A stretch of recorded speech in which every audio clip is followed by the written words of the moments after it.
Casharkan waa casharkii toddobaad waxa uu la socda casharadii aan kaga hadlaynay electricity-ga. Qaybtan waxaan kaga hadli doonaa waxa loo yaqaano magnetism ama magnetis oo af Soomaali lagu yiraahdo birlab ama bir soo qabato. Waa macdanta ama biraha soo jiito biraha kale dabeeciyan sida sawirkan aad aga jeedaan. Waxa idin soo diyaariyey Somtronics. Su-aasha marka waxay tahay magnetisku maxay yihiin? Waqti laga joogo 2000 sano waxaa birlaabta dabeeciga ah laga helay dhulka loo yaqaano Turkiga. Macdantaas oo dabeeciga ah oo biraha kale soo jiidato waxaa laga helay magaalooyinka la yiraahdo ama gobolka la yiraahdo Magnesia. Dadka meesha ku nool oo Turkiga muslimiinta ah waxay ku magacaabeen magnetite ayay ku magacaabeen. Waana macdan dabeeci ah oo soo jiidato biraha kale sida sawirka halkan aad aga jeedaan. Dhagaxii waa soo jiitay biro. Marka waxaa kaloo jirtay qarnigii 12aad dadka Chinese-ka ah ayay ahaayeen dadkii ugu horreeyay oo isticmaalo magnetiskaas waxa loo yaqaano compass-ka. Compass-kaas oo ku shaqeeyo magnet ku shaqeeyo. Marka waxay u isticmaali jireen in ay badda ay ku maraan maraakiibtooda. Aaladii ugu horreysay waa sawirka aad u jeedaan. Ayada waxay ku dhisnayd magnet. Aaladii u dambeysay oo technology-ga markuu isbedelay ay isticmaaleen wuxuu ahaa compass-kan oo wato cirbad. Cirbadana waxa ay ku sheegaysaa meesha uu ka jiro jihada ay ka jirto ama north, west, east iyo south ayay ku sheegaysaa. Taana waxay u isticmaali jireen inay badda ay ku maraan. Magnetka waxa uu leeyahay laba dhinac ayuu leeyahay ama laba jiho. Mid waxaa la yiraahdaa north oo ah waqooyi iyo south oo ah koonfur. Marka magnetka waxa uu kaloo leeyahay waxa la yiraahdo magnetic field. Magnetic field-kaas oo ka tagayo north ka tagayo oo south aadayo.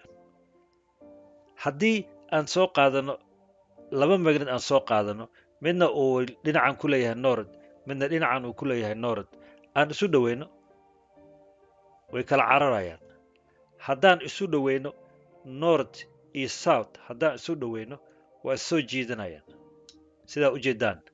Marka sharciga wuxuu dhigayaa south iyo south way kala cararayaan, north iyo northna way kala cararayaan. Marka taana waa sharciyada ay leedahay magnetka ama birlabta ay leedahay. Haddaan soo qaadano musbaar aan soo qaadano musbaarkaas oo bir ah waxaa dhacayso magnetka inuu soo jiidanayo. Marka magnetka waxa uu leeyahay waxa la yiraahdo magnetic force, quwad uu ku soo jiito biraha kale ayuu leeyahay. Magnetka waxa uu leeyahay waxa la yiraahdo magnetic field, quwad oo anaga indhaheena aan ku arki karin bad hadda aniga tusaayo siday u eg tahay. Haddaan soo qaadano bir la shiiday, birta la shiiday on meel aan ku shubno oo marka aan dhex dhigno magnet north iyo south leh waxaad arkaysaa in birihii ay u kala cararaan qaybta northka iyo qaybta southka.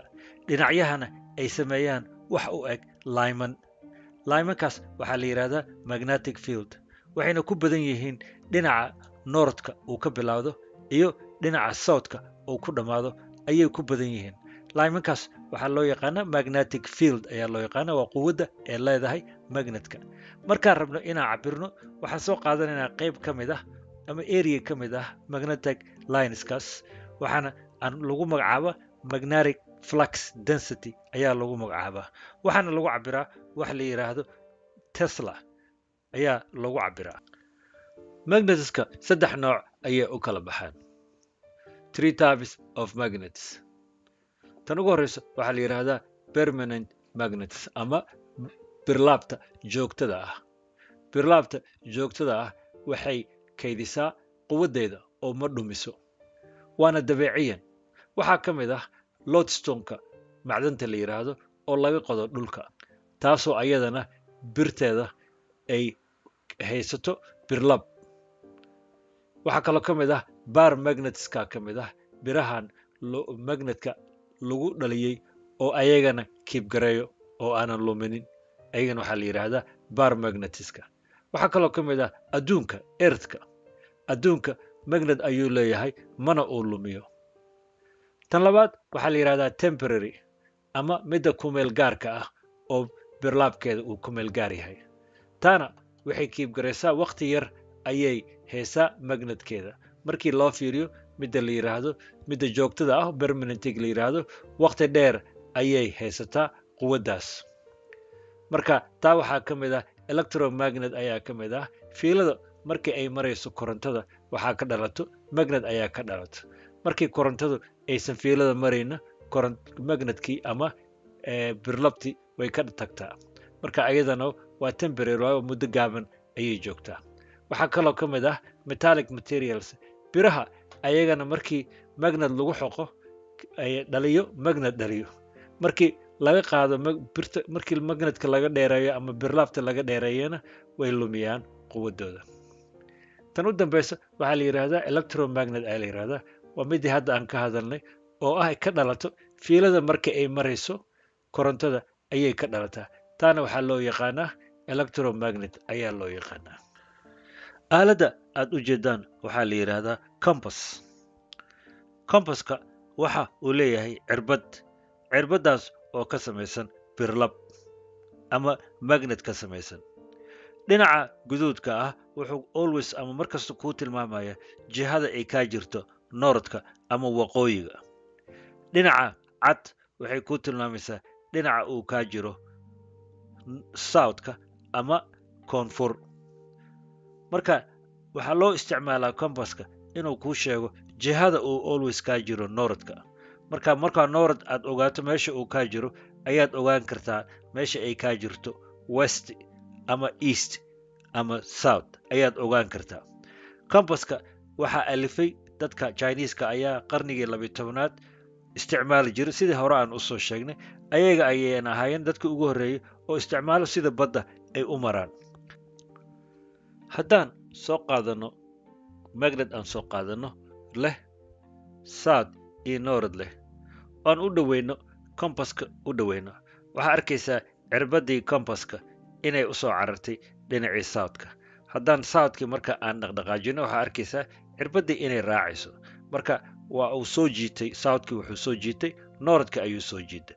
haddaan kala bedelno aan u bedelno nord waxaa arkaysaa southkii in uu soo jeestay.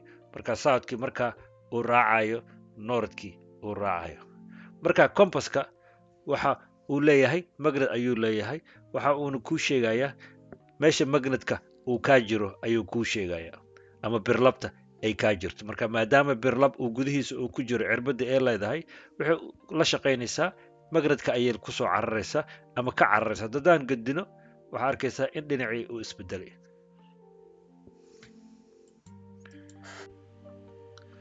adduunka wuxuu u samaysan yahay sidii birlab weyn oo kale. adduunka gudihiisa waxaa ku jiro birlab ama macdan dabeeciyan ah ayaa ku jirto.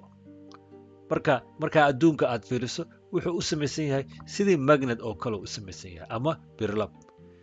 dhinacna waxay leedahay south dhinaca kalena waxay leedahay nord. dhinaca southka waxaa ku toosan wadamada kor jiro. nordkana waa wadamada hoos joogo. marka haddii aan soo qaadano ama aan fiirino magnetkaas waxa uu leeyahay magnet fields ayuu leeyahay oo ku wareegsan adduunka.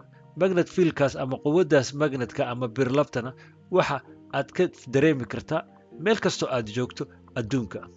haddii aad compass soo qaadato compasskaas sidaa la socotaan nord iyo south waa is soo jiitaan. south and south way kala cararaan. nord iyo nordna way kala cararaan. markaa compass soo qaadato southkiisa iyo southka adduunka way kala cararayaan. markaa compasska nordkiisa waxa uu ku toosayaa adduunka southkiisa. compasska southkiisana waxa uu ku tilmaamayaa adduunka nordkiisa. markii la leeyahay nord polka ama south polka waxaa laga hadlayaa tilmaamta ay noo tilmaamtay compasska ay noo tilmaamto ayaa laga hadlayaa. magnetka waxaa la yidhaahdaa waa dipole. dipole micnaheeda waxaa waaye weligeed ay leeyihiin waqooyi iyo koonfur ama nord iyo south ayay weligood yeeshaan. magnet will always have north and south and cannot be separated. magnetka ama birlabta weligeed waxay leedahay north iyo south oo weligaa ma aad kala qaybin kartid oo ma jirto birlab la keligeed leh north leh ama south leh ama magnet north keligiis leh ama south leh ma jirto. Marka haddaan soo qaadano magnet aan soo qaadano ama birlab soo qaadano oon dhexda ka kala jebino waxaa noo soo baxayo laba birlab oo kale oo midii walba ay leedahay south iyo north ay leedahay. Marka birlaabta weligood waxay yeelanaysaa south iyo north ayay yeelanaysaa. Haddaan dib ugu laabano taariikhda magnetismka ama birlabta waa inaan ka hadalnaa ninka la yidhaahdo Hans Christian Ørsted oo u dhashay waddanka Denmark ahna ninka bartay physics-ka bartay. Ninka ayaa waxaa la yidhaahdaa waa ninkii soo saaray ama ogaaday calaaqaadka ka dhexeeya korontada iyo magnetismka. An electric current in a wire deflected a nearby compass needle. Asaga oo sameynaya tijaabo ayaa maalin waxaa dhacday fiilo ay marayso koronto in ay beddeshay kompaski cirbadiisii. Marka wuxuu ogaaday korontada fiilada marayso in actually ay beddeshay kompaska cirbadiisii ay rogtay. Marka ayuu wuxuu dhahay deer cilaaqaad ayaa jiro ka dhexeeya labada. Tusaale halkaan idinku tusaayo waa experimentkii uu sameeyey Hans Christian. Waxaan soo qaadanay battery, waxaan soo qaadanay fiilo iyo waxaan soo qaadanay switch. Switchka markaan xirno waxa aan fiilada aan hoos dhigno kompaska markaan ag dhigno waxaa arkaysaa in markii korontada ay marayso fiilada oo switchka aan xirno in kompaska cirbadiisu ay isbedesho. Marka taana waxay ahayd tusaalihii ama experimentkii uu sameeyey ninka la yidhaahdo Hans Christian.